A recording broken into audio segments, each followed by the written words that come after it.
we have a very, very smart web team who works on my show, and I was sort of debating this with them a little bit today, which is, how important was it that it was on all of the morning shows? How important was the mainstream media? Because this has been something, as you say, trying to cover this on television, it's been a difficult issue. Yeah. We've absolutely undercovered it on this show, which is something that I regret.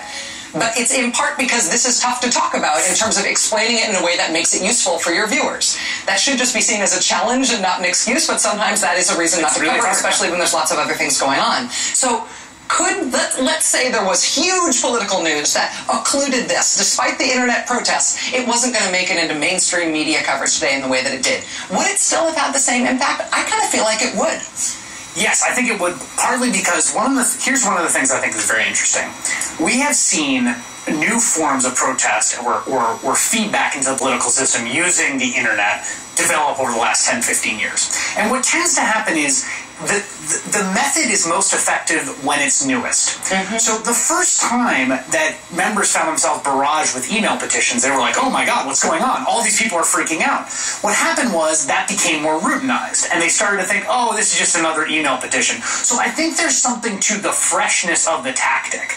The idea that all these websites are going dark in protest, that they're getting barraged all on one day. But the only thing that it produced was calls and emails, right? I mean, it didn't. But I think at a scale and swarm. I think at scale and swarm, it produced calls and emails in tandem with a barrage of press that all of a sudden put them in a spot in a way that I think they're just not used to being on the spot. I mean, this is one of those bills. Let's remember, this is one of those strange bills that happens on Capitol Hill, where you have two interests pitted against each other, and most members can freelance on them. Meaning, there's not a real ideological line that's been drawn. So you think, well, I'll just sort of cut a backroom deal, and maybe I cozy up to this person, or maybe I think on the merits it's this. But you don't think you're going to have to walk outside on the Capitol Hill steps or go back to your district and face angry people screaming at you. At it. You think it's one of those inside the Beltway, there's a swipe fee fight between the retailers and the banks that was identical to this in many ways. All of a sudden, you're meeting in the back room, you leave the office, you walk out in the Capitol steps, and there's all these people, exactly. There's photographers, and there's people with mics, and there's people who are angry, and everybody gets really worried all of a sudden. And I think, there's a lot of memos going around to a lot of members, a lot of staff members today, from their bosses being like, who said that it was okay that I could put my name on this, right? I mean, because this was one of these things that kind of flies underneath the radar. It is comforting to know that a lot of the reaction was, I gotta read this thing. Yeah.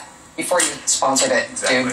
Chris Hayes, the host of Up with Chris Hayes, which is the single best show on television that is even remotely related to news. It's true. It's true. I'm riven with jealousy. Your show is so good. Thank you, Chris. Thank you. All right, still to come.